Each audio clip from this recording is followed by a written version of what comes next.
y Bueno, son términos que tuve algunos que ir a googlear porque no los había escuchado previamente. Por ejemplo, grisexualidad y demisexualidad no los había escuchado. Pansexualidad, por supuesto, porque es un término muy antiguo. Digamos, pansexualidad es algo que viene desde el fondo de los tiempos, digamos, ¿no? Pero bueno, me enteré que era la grisexualidad es algo equiparable a lo que se llama, a lo que sí escuché, que se llama asexualidad, que me parecen categorías de experiencia de lo cotidiano actuales, más que identidades. Me cuesta pensarlo en términos de identidades, porque las identidades es una construcción mucho más vasta, ¿viste? Una construcción que tiene que ver con una cultura en común, con una cuestión política, con viejas narrativas, con un lenguaje asentado, ¿viste? Con una historia, ¿no? Y a mí me da la sensación que tanto la grisexualidad, lo que se llama grisexualidad, como la demisexualidad, quizás lo podríamos pensar como estados de las opciones sexuales que tienen que ver con digamos, aquella deriva de lo que en algún momento fue la liberación sexual, pero que terminó, como decía Perlonger, Michel Foucault, y Perlonger lo retoma, en una saturación del dispositivo de sexualidad. Porque bueno, el neoliberalismo, el capitalismo impuso también en el orden del deseo como una obligatoriedad de desear, una obligatoriedad de gozar, para desde ahí abrir todo un campo, todo un mercado de opciones de consumo, y dentro de esas opciones de consumo las subjetividades, ¿no?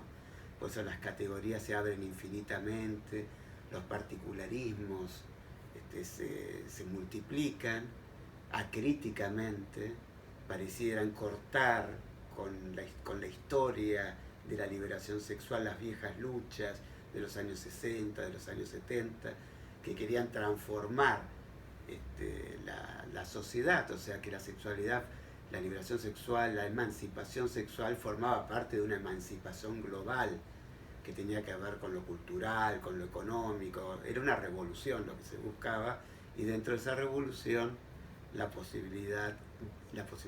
necesidad de que también los cuerpos se emanciparan.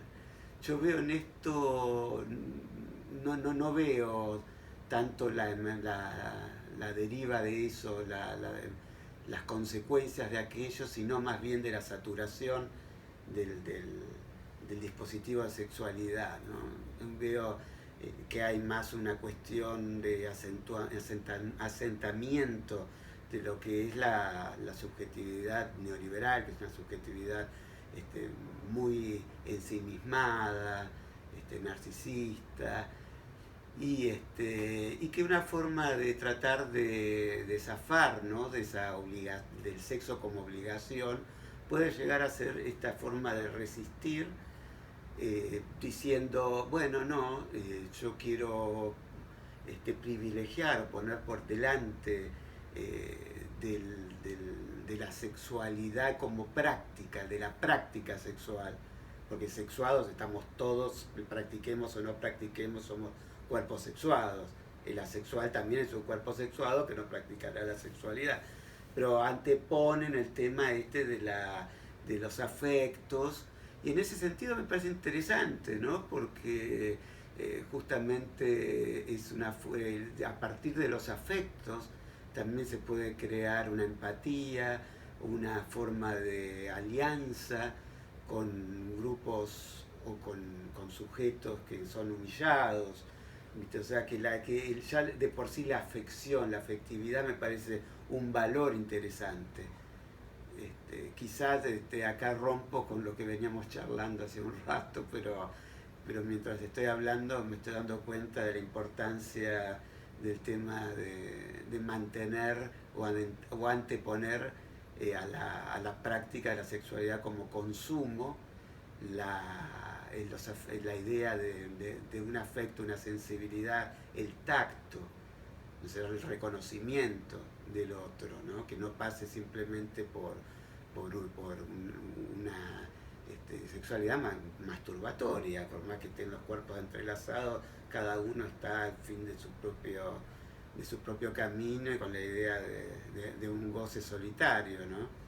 Que creo que ahí es esta cuestión de nunca encontrar lo que uno en realidad desea en las redes sociales y que uno va pasando revista como si estuviese mirando objetos dentro de un supermercado, mirando rótulos, etcétera, ¿no? O sea, me parece, en ese sentido me parece interesante, no lo había pensado, el tema de la demisexualidad, por ejemplo, ¿no?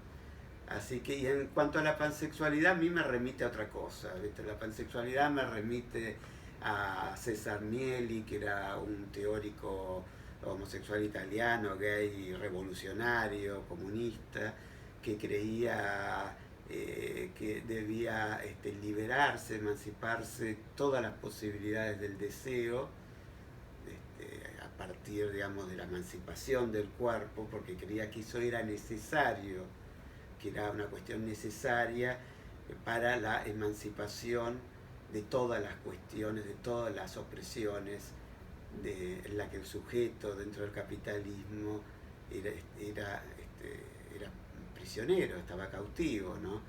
O sea, que formaba parte, digamos, de una revolución mucho más amplia, la emancipación de los cuerpos. Y la pansexualidad tenía con esto de descubrir, él lo llamaba hermafroditismo congénito, algo así, como descubrir que uno había nacido con una disposición a desear que no tenía que ver con objetos determinados. Y desde ahí defiende cualquier forma y cualquier práctica sexual y cualquier forma de deseo.